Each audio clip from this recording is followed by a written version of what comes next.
Ini dia. Akhirnya siap juga. Hari ini rasanya beda. Aku nggak hanya cuma bawa dagangan, tapi aku bawa sesuatu yang baru. Sesuatu yang aku buat dengan usaha dan keyakinan. Mungkin orang-orang belum banyak mengenal hidangan ini. Dan mungkin juga mereka bakalan ragu. Tapi nggak apa-apa. Semua hal baru memang dimulai dari situ. Kalau dulu aku cuma ikut-ikutan, sekarang aku punya ciri khas masakan sendiri. Ayo Marno, ini waktumu bersinar. Semoga hari ini jadi awal yang baik.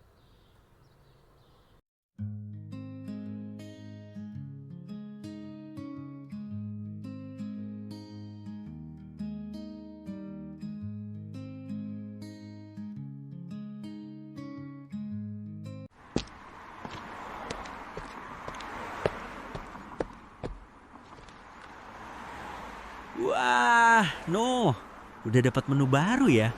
Cepet banget dapat idenya. Iya, Mat. Semua ini kan berkat kamu juga. Aku jadi bisa jualan lagi. Kali ini aku udah nggak jualan pentol. Sekarang aku jual sate silit goreng. Sate silit goreng? Wah, berani juga menu kamu, Noh. Itu kan menu yang sangat langka sekali. Bahkan hampir nggak ada orang yang jual silit goreng di sini. Hebat banget idenya. Iya, Mat. Aku cuma ngikutin saran dari kamu. Jadinya ya aku pengen coba sesuatu yang beda.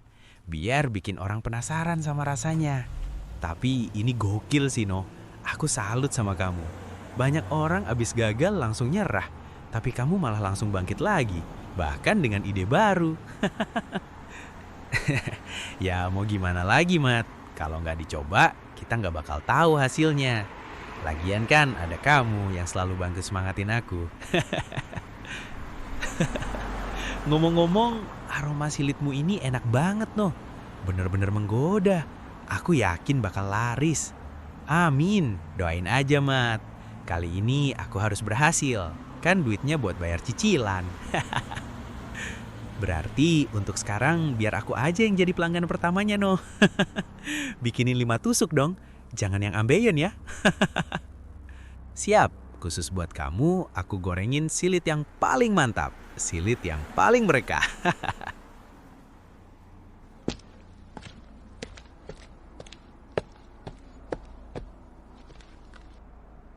Mas, ini jualan silit goreng ya? Iya mas, saya jual silit goreng. Enak kok mas, gurih. Kedengarannya sih menu ini menarik. Tapi apa beneran enak ya? Soalnya saya belum pernah nyicipin silit sih. Insya Allah enak mas. Sudah saya cuci bersih dan saya bumbui juga. Renyah di luar, lumer di dalam. Bener-bener menggoda silit-silit ini. Aromanya gurih, bikin lapar, sedap banget kelihatannya. Ya udah deh mas, saya mau nyobain. Saya pesan silitnya 10 tusuk ya. Bikin penasaran juga soalnya. Siap mas, bakalan saya bikinin yang sip. Sore itu, gerobak Marno mulai dikerubungi pelanggan. Aroma sate silit goreng menarik perhatian orang-orang yang lewat, hingga antrian kecil pun terbentuk. Banyak yang penasaran dengan keunikan menu masakan Marno. Marno hanya bisa tersenyum dan melayani dengan penuh semangat. Akhirnya, menu barunya berhasil, dan di hari itu juga, usaha Marno benar-benar mulai bangkit kembali.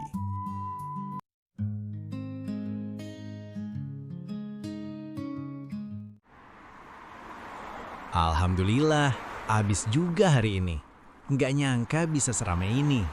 Ternyata benar, kalau kita berani mulai lagi, rezeki itu selalu ada jalannya. Sate silit goreng ini jadi langkah baru buat aku.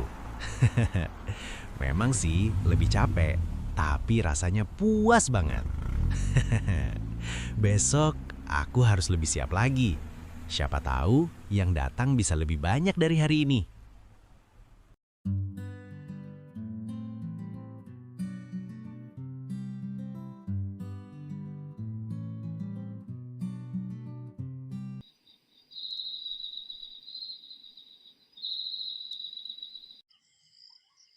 Gimana dagangan barumu hari ini, No? Alhamdulillah, dagangan Marno habis terjual, Bu. Padahal baru hari pertama. Syukurlah kalau gitu, No. Semoga besok-besok bisa laku keras lagi seperti sekarang. Toh dagangan kamu yang sekarang memang enak. Ibu aja suka. Semoga pelanggan silitmu jadi banyak. Iya, Bu. Amin. Semoga besok bisa laku keras lagi.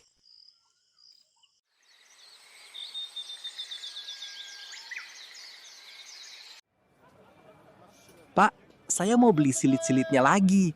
Apa masih ada? Tentu saja ada. Memangnya silit yang kemarin sudah habis ya, Mas? Alhamdulillah sudah habis, Pak. Kemarin jualan saya laku keras.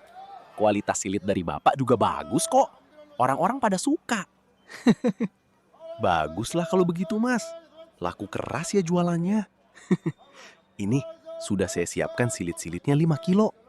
Wah, mantap. Terima kasih banyak ya, Pak, sudah disiapkan. Iya, sama-sama ya, Mas. Pemuda itu menjual menu silit ya? Padahal sangat sulit sekali untuk bisa mengolah bahan itu.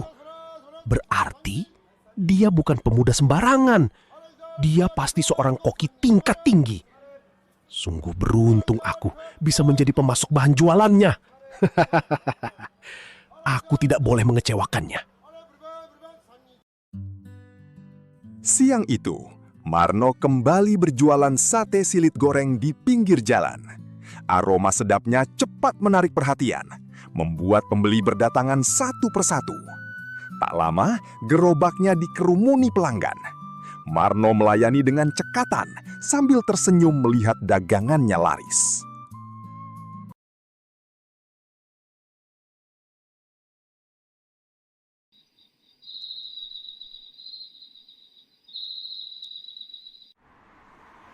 Kak, mau sampai kapan kakak bertahan sama keadaan ini? Depot ini sepi terus. Pengunjung lebih banyak datang ke restoran modern. Lebih baik depot ini biar aku yang mengelola. Biar aku renovasi semuanya. Aku jadikan depot ini menjadi restoran masakan orang bule. Mumpung ada investor yang mau ngalirin dana. Depot ini butuh inovasi, Kak. Bukan sejarah. Bukannya aku tidak memperbolehkanmu untuk mengelola depot ini, Sam. Tapi ini warisan dari orang tua kita. Apa kamu lupa? Wasiat dari ayah. Kita tidak boleh merubah drastis depot ini. Baik dari segi resep maupun bangunan. Kita hanya boleh merubah sedikit. Kak, zaman sekarang ini kita harus lebih realistis. Kalau depot ini tetap dibiarkan tanpa inovasi baru, maka depot ini bakalan tutup permanen. Sudahlah, biar aku saja yang mengurus di sini. Kakak tidak perlu khawatir. Mumpung ada investor. Aku juga jauh-jauh pulang cuma buat nyelamatin depot ini kok. Kan ini demi kebaikan kita bersama, Kak. Aku tahu, Sam. Aku ngerti maksud kamu.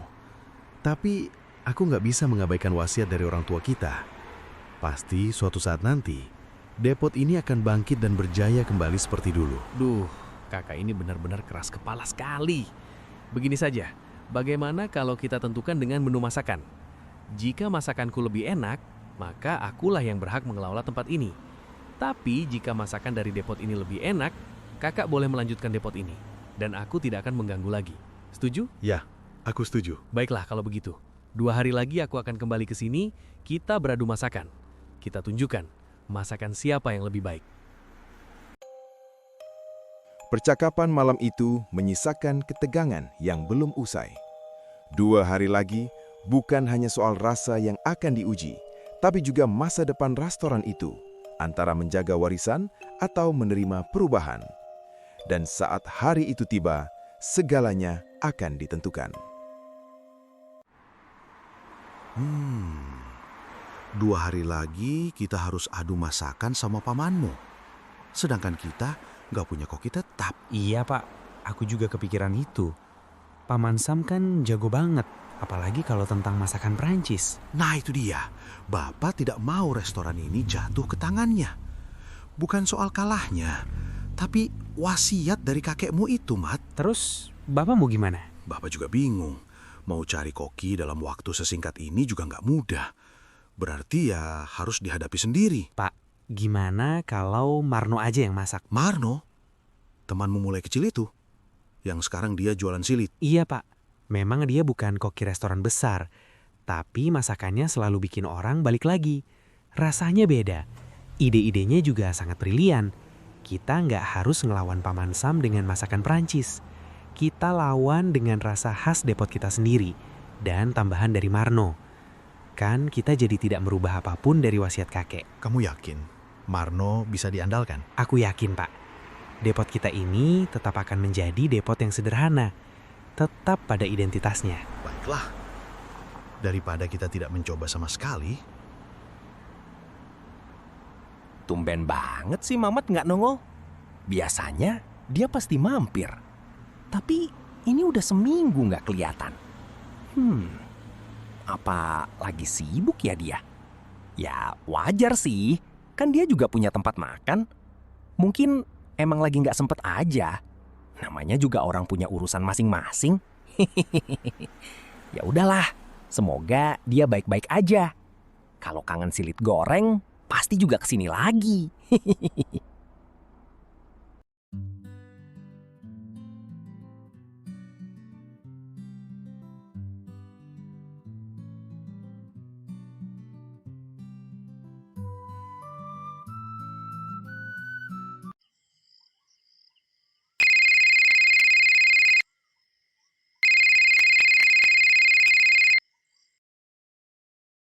Halo Noh, kamu lagi sibuk nggak? Mat, baru aja aku kangenin, udah nelpon aja. Enggak kok, ini aku barusan sampai rumah. Ini lagi santai aja. Memangnya ada apa? Gini Noh, aku mau ngomong sesuatu. Ini tentang restoran keluarga aku. Kalau kita ketemuan, bisa nggak? Bisa lah, ke tempat biasa aja, di Warkop Ujung Gang. Nggak usah Noh, aku aja yang ke rumah kamu, gimana? Lah, tumben amat. Kayaknya serius banget nih. Buruan cabut deh kalau gitu. Iya, ini penting. Aku OTW sekarang ya. Ya udah, aku tunggu di rumah. Siap, jangan kemana-mana no. Tenang aja, Mat. Hati-hati di jalan. Tumben banget sih Mamat suaranya kayak lagi serius gitu. Biasanya juga santai, sekarang malah langsung mau ke rumah. Ada apa ya? Pasti bukan hal sepele ini. Ya udahlah, tunggu aja. Semoga bukan kabar buruk. Makasih ya, udah mau aku samperin malam-malam begini. Ya elah Mat. Santai aja. Tapi kayaknya serius banget. Memangnya ada apa sih? Aku langsung aja ya, Nok. Depot keluarga aku lagi di ujung tanduk. Sepi terus beberapa bulan ini. Oh iya, peninggalan dari kakek kamu ya? Iya, Nok. Terus, tadi paman aku dateng. Dia mau ambil alih depot. Katanya depot harus diubah total, biar ada perubahan. Lalu dia ada investor juga. Terus, apa tanggapan dari Papa Mat? Yang pasti, tadi Bapak nolak, Nok. Karena itu warisan dari kakek. Kata kakek, depot itu nggak boleh diubah. Soalnya, filosofinya tetap ke depot sederhana. Akhirnya, tadi mereka sepakat buat adu masakan. Adu masakan? Iya. 2 hari lagi, siapa yang masakannya lebih enak, dia yang berhak mengelola restoran. Wah, terus masalahnya apa? Masalahnya, kita nggak punya koki, Nok. Bapak juga sebenarnya kurang ahli dalam masak-masakan. Apalagi aku. Ngertinya cuma masak-masakan yang simpel. Nggak ngerti teknik. Sedangkan paman aku itu koki hebat. Dia ahli masakan Prancis. Terus, kamu mau aku bantu? Iya, Nok. Aku kepikiran kamu. Kamu kan sebenarnya jago masak, Nok. Cuma emang gak pernah kerja di luar aja. Dan masakan kamu itu beda. Kamu ngerti apa yang dipengenin orang-orang. Tapi Mat, aku cuma bisa masak masakan tradisional, bukan masakan luar negeri. Itu yang kami butuhkan, Nok. Karena sesuai banget sama filosofi restoran. Ini tanggung jawab besar, Mat. Tapi aku pasti bantu kamu kok. Kita kan udah kenal lama. Serius, Nok. Iya, kita coba aja dulu. Soal menang atau kalah itu belakangan. Makasih ya, Nok. Aku bener-bener gak tahu harus minta tolong ke siapa lagi. Santai aja, Mat. Sekarang tinggal aku pikirin menu terbaik untuk nanti. Tunggu aja di hari hal.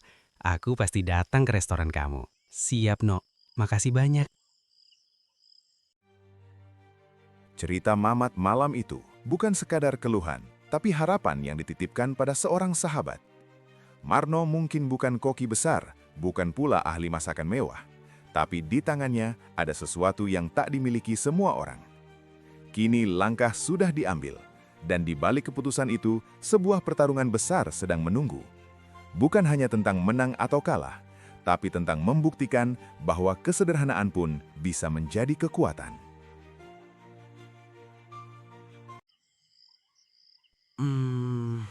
Ini bukan perkara kecil, no. Ini soal masa depan orang, bahkan warisan keluarga mereka. Lawannya juga bukan orang sembarangan, spesialis masakan Prancis. Sementara aku cuma jualan sate silit goreng di pinggir jalan. Jelas jauh banget kelasnya. Tapi Mamat percaya sama aku. Dan entah kenapa, aku juga nggak mau ngecewain dia. Tapi ya udahlah, aku coba tenang dulu. Semoga besok aku bisa dapat jawabannya.